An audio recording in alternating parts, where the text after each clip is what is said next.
Assalamualaikum warahmatullahi wabarakatuh.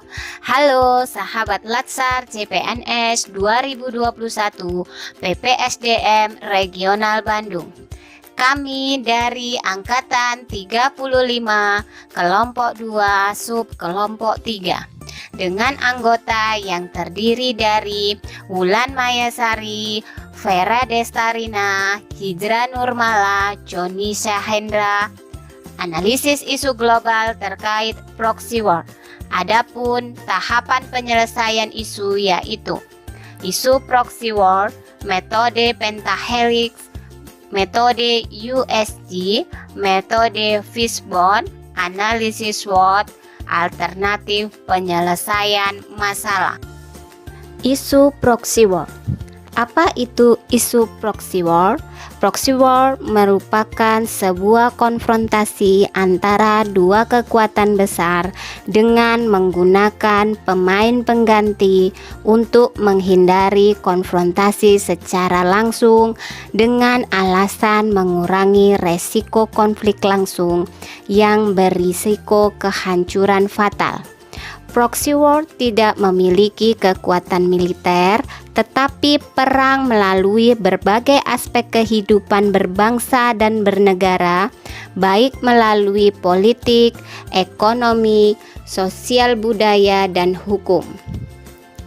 Sasaran proxy war: melumpuhkan dan mematikan kesadaran suatu bangsa dengan cara menghilangkan identitas atau ideologi suatu bangsa yang pada akhirnya akan menghilangkan identitas diri melalui penyebaran narkoba, miras, pornografi, serta maraknya perilaku KKN sehingga terciptanya ketidakadilan menyebabkan timbulnya kerawanan kesenjangan dan konflik sosial berkepanjangan. Selanjutnya, kita identifikasi isu proxy war menggunakan metode pentahelix. Isu kontemporer yang pertama, semakin maraknya peredaran narkotika dan obat-obat terlarang. Dari segi government atau pemerintah, lemahnya pengawasan dan penegakan hukum serta undang-undang yang mengatur terkait dengan penyalahgunaan narkotika dan obat-obatan terlarang. Dari segi akademik, kurangnya sosialisasi dan edukasi terkait narkotika dan obat-obatan terlarang pada generasi muda. Dari segi bisnis, banyaknya sektor bisnis dan transaksi ilegal yang disalahgunakan untuk menguntungkan pihak tertentu dan lolos dari pengawasan pemerintah. Dari komunitas, susahnya mendeteksi jaringan pengedar narkotika di lingkungan masyarakat. Dan yang terakhir, media, sedikitnya berita dan penyalahgunaan media elektronik serta kurangnya kampanye mengenai bahaya narkotika dan obat-obatan terlarang. Isu kontemporer yang kedua yaitu penyebaran berita bohong atau hoax. Dari government, kurang tanggapnya pemerintah terhadap berita-berita bohong atau hoax dan masih lemahnya penerapan UU ITE. Dari akademik, kurang selektifnya masyarakat dalam memilah informasi yang beredar. Dari segi bisnis, menguntungkan bagi media cetak dan elektronik atas beredarnya informasi hoax. Dari community, menguntungkan pihak-pihak tertentu terhadap kabar atau berita yang beredar dan belum terbukti kebenarannya. Dan media, masih banyaknya penyebaran media hoax pada media sosial yang mempengaruhi masyarakat.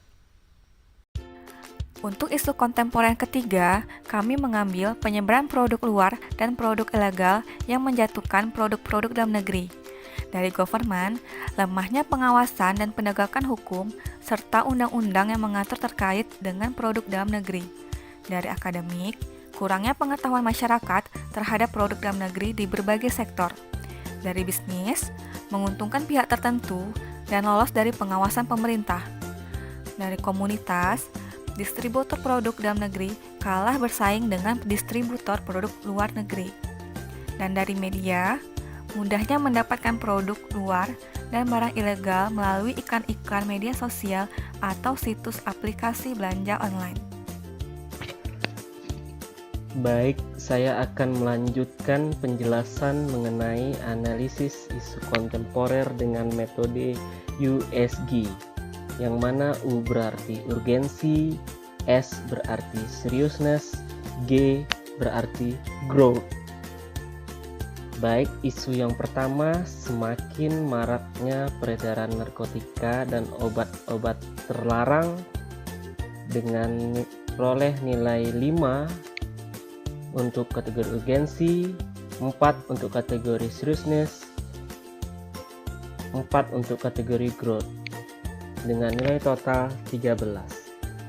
Kemudian isu yang kedua, penyebaran berita bohong atau hoax memiliki skor nilai 4 untuk urgensi, 3 untuk seriousness, 3 untuk growth dengan nilai total 10. Kemudian isu yang terakhir, penyebaran produk luar dan produk ilegal yang menjatuhkan produk-produk dalam negeri dengan nilai urgensi 3, seriousness 3, dan growth 3 dengan akhir skor adalah 9. Untuk metode USG ini memiliki skor 5 dengan keterangan sangat mendesak, 4 mendesak, 3 cukup mendesak, 2 tidak mendesak, dan 1 sangat tidak mendesak. Dari ketiga penjelasan isu tersebut diperoleh skor tertinggi peringkat 1, yaitu isu semakin maraknya peredaran narkotika dan obat-obat terlarang. Baik, kita lanjutkan dengan analisis isu menggunakan metode Fishbone, yang mana telah kita ketahui bersama semakin maraknya peredaran narkotika dan obat-obat terlarang disebabkan ada beberapa faktor. Yang pertama, faktor manusia yang terdiri dari rendahnya kualitas pendidikan serta kurangnya kesadaran akan dampak buruk narkotika. Kemudian yang kedua ada dari faktor lingkungan yang kita bagi faktor eksternal lingkungan sekitar dan faktor internal keluarga. Kemudian yang ketiga faktor mesin terkait dengan pengetatan regulasi teknologi informasi terkait dengan penanganan peredaran narkotika dan obat-obat terlarang dan kemajuan teknologi yang disalahgunakan seperti media sosial dan sebagainya. Kemudian yang terakhir ada prosedur, yang mana lemahnya aturan penegakan hukum dan kurang tegasnya terhadap penanganan kasus narkotika dan obat-obat terlarang. Kemudian sarana dan prasarana pencegahan narkotika yang belum juga maksimal. Baiklah, saya akan melanjutkan dari penjelasan Fishbone. Sekarang kita masuk ke analisis SWOT. Analisis SWOT itu ada dengan kekuatan, kelemahan, kesempatan, dan ancaman. Dari kekuatan, pembahasan kami memiliki dasar hukum yang mengikat yang sudah jelas kita tahu tentang hukum-hukum tentang peredaran narkoba, lalu memiliki badan yang menangani narkotika, memiliki standar penanganan terhadap penyalahgunaan narkotika. Dari segi kelemahannya, kami membahas belum adanya kurikulum pendidikan anti narkoba, lalu kurang aktifnya komunitas anti narkotika. Lalu yang terakhir, rendahnya tingkat kesadaran masyarakat terhadap bahayanya narkotika. Lalu analisis kami dari bidang kesempatannya, kami mencanangkan program anti narkotika sejak dini. Tingginya rasa persatuan untuk melawan narkotika dan memperbaiki regulasi penanganan narkotika. Dari segi ancaman, kami menyimpulkan tentang banyaknya public figure yang tersandung kasus narkotika. Lalu pasar bebas yang mempermudahkan masuk dan keluarnya narkotika dari Indonesia ini, dan terakhir tingkat pengguna narkotika yang semakin meningkat. Lalu ini ada hasil pembahasan kami tentang alternatif penyelesaiannya. Yang pertama, kami menyimpulkan adanya tindak tegas terhadap peredaran narkotika dan obat-obatan terlarang.